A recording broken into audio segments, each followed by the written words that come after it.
नाज़रीन आदाब, अली बार से एक मरतबा फिर नया दौर के प्लेटफॉर्म से आपके सामने हाजिर है। और आज जिस वक्त मैं आपसे ये बात कर रहा हूँ तो पाकिस्तान समेत दुनिया भर में एक ऐसा मौका है कि आप समझिए कि शायद बहुत सालों तक हम इसके बारे में दुख, तकलीफ़, गुस्सा सब कुछ जाहिर करते रहेंगे, लेकिन शायद अब बहुत देर हो चुकी है।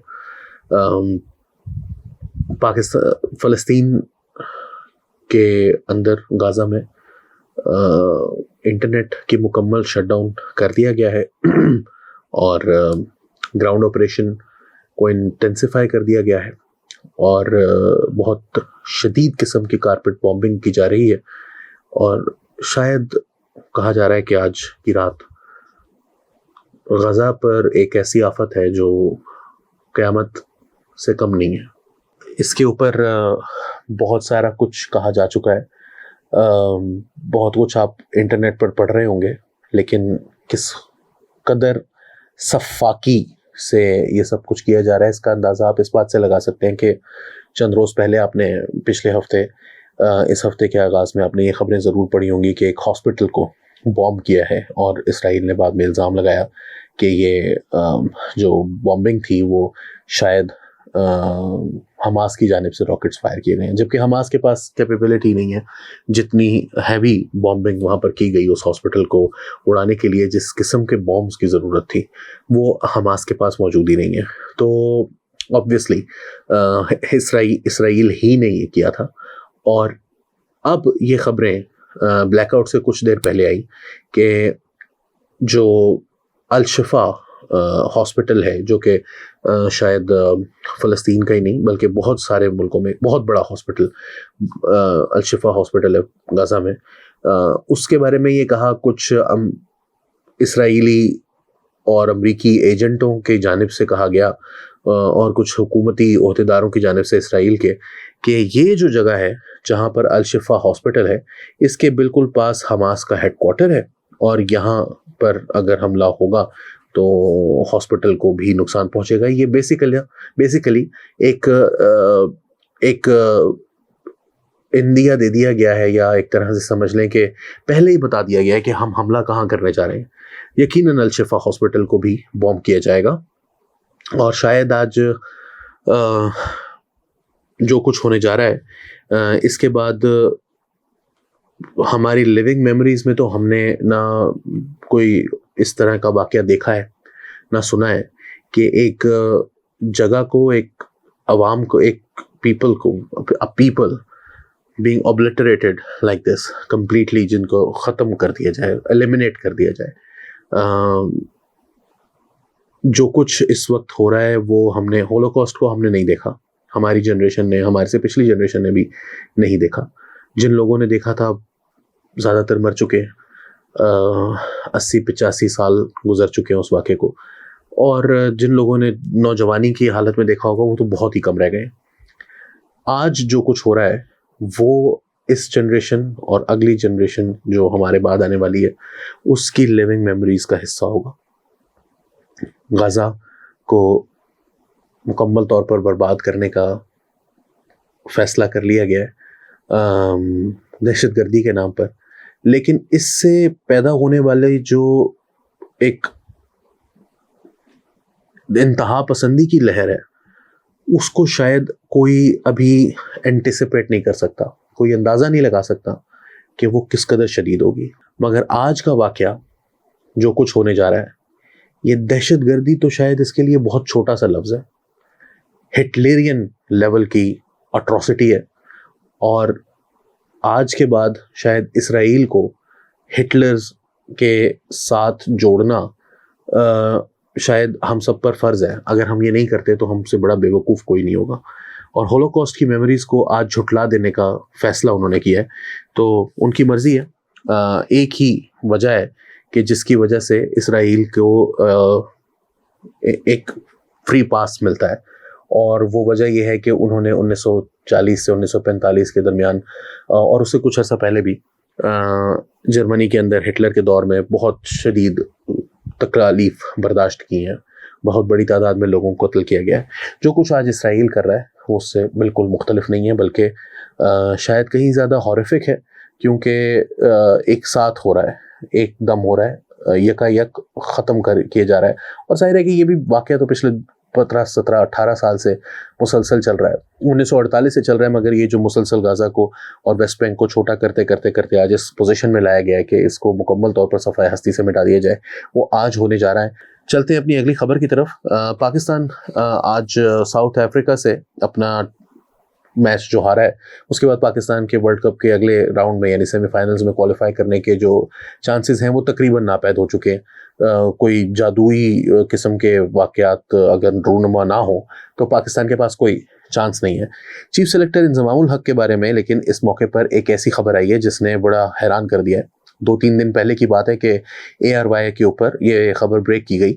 वसीम बदामी जो हैं वो एक वर्ल्ड कप के लिए स्पेशल ट्रांसमिशन कर रहे हैं और उसके अंदर फ़ख्र आलम ने ये बताया कि एक कंपनी है जो कि प्लेयर्स एजेंट मतलब प्लेयर्स को मैनेज करती है और उनको एजेंट फराहम करती है, उनके कॉन्ट्रैक्ट्स उसके अंदर शामिल हैं, उसके अंदर उनका मीडिया पार्टनरशिप शामिल है, उसके अंदर उनकी सोशल मीडिया जो मैनेजमेंट है और उनकी सारी कम्युनिकेशंस को वो हैंडल करती है।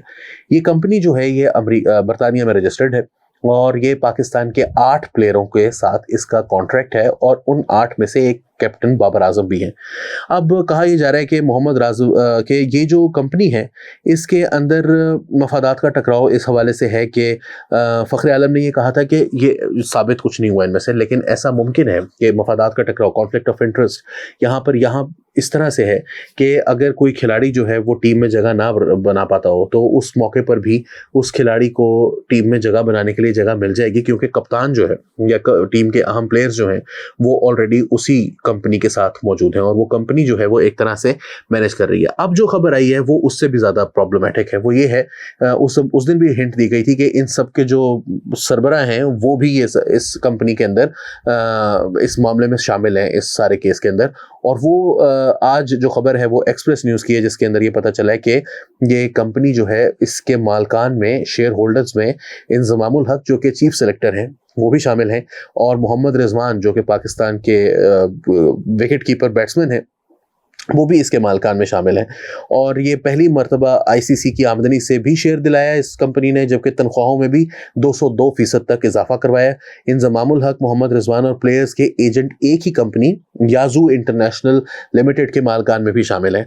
और जो इस कंपनी का बरतानवी रजिस्ट्रेशन नंबर 1306 से शुरू होता है। इसमें तीनों मालकान का यकसा एड्रेस कोलचेस्टर इंग्लैंड का लिखा गया है। कंपनी में तीनों के शेयर्स 25% से जायद हैं। दिलचस्प बात यह है कि इंजमाम PCB से 25 लाख रुपए माहाना तनख्वाह भी वसूल करते हैं। पाकिस्तान की टीम में कोई एक भी ढंग का प्रॉपर स्पिनर नहीं है जो कि इंडिया जैसे मुल्क के अंदर वर्ल्ड कप हो रहा हो जहां पर विकेट्स ट्रेडिशनली हिस्टोरिकली स्पिनर्स को सपोर्ट करती हैं। पाकिस्तान की टीम में Shadab Khan is the primary spinner जिनकी बॉल स्पिन नहीं होती, नवाज जिनकी बॉल स्पिन नहीं होती, इफ्तिखार जो कि पार्ट टाइमर है। ये 3 लोग जो हैं वो पाकिस्तान के स्पिन डिपार्टमेंट को हैंडल कर रहे हैं। तीनों में से एक भी प्रॉपर स्पिनर नहीं है। इसी तरह बहुत से फास्ट बॉलर्स, मसलन हसन अली की टीम में शमूलियत अभी तक भी उसके ऊपर सवालिया निशान है। ऑन दी अदर हैंड ज़मान खान जिन्होंने एशिया कप के अंदर भी अच्छी परफॉर्मेंस दी और इससे पहले PSL के अंदर भी बहुत अच्छी परफॉर्मेंस दे चुके हैं, वो पहले भी ओवरलुक नज़र आते थे। क्यों इनको टीम में नहीं खिलाया जा रहा था? फिर जब खिलाया गया तब भी वो नज़र आ रहे थे कि बहुत अच्छा परफॉर्म उन्होंने किया, लेकिन अब यहाँ पर वर्ल्ड कप के अंदर भी और तो उनको रिजर्व। दूसरी जानिब अबरार अहमद जो कि एक प्रॉपर स्पिनर है, बहुत ज़बरदस्त स्पिनर है, परफॉर्म भी कर चुका है, इंटरनेशनल स्टेज पर भी परफॉर्म कर चुका है, टेस्ट क्रिकेट में परफॉर्म कर चुका है, वो भी रिजर्व प्लेयर्स के अंदर शामिल हैं। जबकि जो टीम में खेल रहे हैं लड़के उनके, और अब हो सकता है कोई कह सकता है कि जी ये क्योंकि शादाब जो हैं वो बैटिंग भी कर लेते हैं, नवाज भी थोड़ी बहुत बैटिंग कर लेते हैं, ये उनके प्लस पॉइंट्स में जाते हैं। मगर ये जो सिलेक्शन का क्राइटेरिया है इसके ऊपर तनकीद तो हो रही है और जाहिर है कि अब पाकिस्तान वर्ल्ड कप से तकरीबन बाहर हो चुका है, मैं तो कहूँगा बाहर हो चुका है। और फिर PCB टेक्निकल कमेटी से लोगों के इस्तीफे सामने आए, मोहम्मद हफीज़ के, मिसबाउल हक के, जो कि मतलब ऑब्वियसली उनके ऊपर आप जो भी कहें, जैसे भी प्लेयर्स थे दोनों, लेकिन पाकिस्तान के टेस्ट क्रिकेट के जो है वो बड़े नाम रहे हैं, कैप्टन रहे हैं दोनों माजी में पाकिस्तान को, वर्ल्ड कप में दोनों पाकिस्तान को वर्ल्ड कप्स में लीड कर चुके हैं। तो उनका ये कहना, उन्होंने भी इस किस्म के इशारे पिछले कुछ अरसे में दिए हैं, मोहम्मद हफीज़ ने भी दिए हैं, मिसबाउल हक ने भी दिए हैं। मिसबाउल हक ने यह भी कहा कि इंजमामुल हक और बाबर आजम मुकम्मल तौर पर इस सारी सिलेक्शन के जो है वो उसको हैंडल कर रहे थे, उनको ही जिम्मेदारी उठाना होगी। और फिर इंजमामुल हक ने ये भी कहा गया कि इंजमामुल हक ने अपने बाबर आजम के घर पर एक मुलाकात की, जिसके बाद ये फैसला हुआ कि ये प्लेयर्स, और कुछ प्लेयर्स थे जिनके ऊपर फैसला नहीं हो पा रहा था, लेकिन उसके बावजूद उनको टीम में डाला गया। फाइनली आज बस एक छोटी सी कमेंट ही करूंगा मैं इस बारे में, क्योंकि पाकिस्तान पीपल्स पार्टी के रहनुमा खुर्शीद शाह साहब जो हैं, उन्होंने कहा कि पीडीएम हुकूमत में शमूलियत का फैसला गलती थी, आवाम से मुआफ़ी मांगते हैं। और उन्होंने कहा कि 16 माह की जो हमने पाकिस्तान डेमोक्रेटिक मूवमेंट के साथ हुकूमत करके की, इस इक़दाम के लिए मैं माफ़ी मांगता हूँ। मखलूक हुकूमत का बनने का एक फ़ैसला जो है वो एक बहुत बड़ी गलती थी। निजी टीवी को इंटरव्यू में उन्होंने कहा कि हम वहाँ 16 महीने थे, हमसे गलती हो गई, हमें माफ़ कर दें, हमने गलती की है, माजी को पीछे छोड़ना है और इलेक्शन की तारीख देनी चाहिए। मैं कहता हूँ कि हमें माफ़ कर दो। जब दोबारा पूछा गया कि क्या पीपीपी ने पिछली मखलूत हुकूमत में हिस्सा लेकर गलती की थी, तो उन्होंने दोहराया कि हमें जो है वो हमारे से बहुत बड़ी गलती हो गई, हमें ये नहीं करना चाहिए। मगर बहुत ही अफसोसनाक बात है कि इस तरह से पीपल्स पार्टी जो है वो हर दफ़ा अपने कपड़े झाड़ कर खड़ी हो जाए। जमहूरियत के लिए उस पार्टी की कुर्बानियों में कोई कमी हमने कभी नहीं कहा कि कहीं से बड़ी कमी है, लेकिन पिछले कुछ अरसे में जो पाकिस्तान की पॉलिटिक्स है उसके अंदर सबसे बड़ी जो जाइगेंटिक किस्म की गलतीज़ हैं पॉलिटिकल पार्टीज़ की जानिब से, उसमें पीपल्स पार्टी का बड़ा एक फेयर शेयर है। पीडीएम का इत्तेहाद ख़त्म हो गया। पीडीएम इत्तेहाद ख़त्म होने से बहुत बड़ा नुकसान हुआ है, बहुत बड़ा नुकसान हुआ है पाकिस्तान को। 2021 में ये फैसले हो जाते तो 2022 की नौबत ना आती। वो एक पॉपुलर मूवमेंट थी जिसको ख़राब करने में शहबाज शरीफ साहब का अपनी जगह, लेकिन क्योंकि वो जेल में थे तो उनको इतना क्रेडिट नहीं दिया जा सकता, मगर उसमें पीपल्स पार्टी ने बहुत गंदा रोल प्ले किया। अगर उस वक्त वो रोल ना प्ले किया जाता तो शायद पाकिस्तान एक पॉपुलर मूवमेंट के नतीजे में इमरान खान को हटा सकता और उससे जो ट्रांजिशन होती वो शायद कहीं ज़्यादा स्मूथ होती। जो पॉलिटिकल पार्टीज़ हैं वो बहुत बेहतर पोजीशन में होती। इकोनॉमी की हालत इतनी बुरी नहीं हुई थी जितनी 2022 में अप्रैल में हो चुकी थी। IMF के साथ मुआहिदा 2-3 मरतबा नहीं टूटा था, अभी तक सिर्फ 1 मरतबा तोड़ा गया था इमरान खान साहब की जानिब से, जो कि जनवरी 2021 में तोड़ा गया था। तो एक अच्छा मौका था जिस वक्त अगर ये फैसले कर लिए जाते तो बेहतर होता, लेकिन उस वक्त जो है वो एस्टेब्लिशमेंट का बी टीम बनकर खेलने का फैसला किया गया। और आज हम पाकिस्तान पूरा का पूरा जो कुछ भुगत रहा है उसकी सबसे बड़ी वजह यह है कि डेमोक्रेसी को अवामी एक दबाव के तहत हुकूमत को निकाल कर नई हुकूमत लाने का जो एक सुनहरी मौका था उसको गंवाया गया, और उसकी जगह एक ऐसे मौके पर सब कुछ किया गया इमरान खान के खिलाफ जिस वक्त पीपल्स मूवमेंट या पॉपुलर मूवमेंट कोई मौजूद नहीं थी मुल्क के अंदर सड़कों के ऊपर, और क्लियरली लग रहा था कि ये एक पैलेस इंट्रीग है, एक मोहल्लाती साजिश के जरिए जो है वो हुकूमत को निकाला गया है, जिसकी वजह से इमरान खान को पॉपुलर सपोर्ट हासिल करने में आसानी हुई। अब वो जेल में हैं क्योंकि वो उनके दिमाग को चढ़ गई वो पॉपुलर सपोर्ट। अब वो शायद आज उनकी बहन कह रही थी कि जी उनको इलेक्शन के बाद तक भी जेल में ही रखा जाएगा, और जो ये इलेक्शन होने जा रहा है क्योंकि ये ऑलरेडी डीलेजिटिमाइज हो चुका है, क्योंकि इमरान खान साहब जेल में हैं, नवाज शरीफ साहब को जिस तरह से वापस लाया गया है, आप अगली हुकूमत अगर वो बना भी लेते हैं नवाज शरीफ साहब, और वो बड़ी तादाद में मेरा नहीं ख्याल के जीत सकते हैं, एक हंग पार्लियामेंट होगी, उसकी वजह से मजीद लेजिटिमेसी के प्रॉब्लम्स आएंगे, एक रेग्ड इलेक्शन होगा या एक कॉम्प्रोमाइज्ड इलेक्शन होगा, लेजिटिमेसी के मजीद प्रॉब्लम्स आएंगे, और 5 साल 7 साल मजीद शायद मुल्क के जाए, 5 साल नहीं तो 2.5-3 साल मियां साहब का जो ट्रैक रिकॉर्ड देखते हुए 2.5-3 साल मजीद मुल्क के जाए होंगे, इकोनॉमी भी नहीं संभल सकेगी। इसके लिए मेरी दुआ है कि ये सब कुछ ना हो जैसे मैं कह रहा हूँ, लेकिन जो हालात हैं वो यही बता रहे हैं, क्राइम यही बता रहे हैं, और इसकी सबसे बड़ी जिम्मेदार पाकिस्तान पीपल्स पार्टी है, हुकूमत बनवाने में, हुकूमत तोड़वाने में, हुकूमत ना गिराने में, हुकूमत गिराने में, उसके बाद बनाने में और बचाने में। तो पीपल्स पार्टी को ये नहीं कहना चाहिए, थोड़ा सा अपना जो है ना वो रखें भरम, कि वो क्या है कि झूठ बोला है तो कायम भी रहो इस पर ज़फ़र, आदमी को साहिब किरदार होना चाहिए। अली वारसी को नया दौर के प्लेटफॉर्म से इजाज़त दीजिए। आदाब।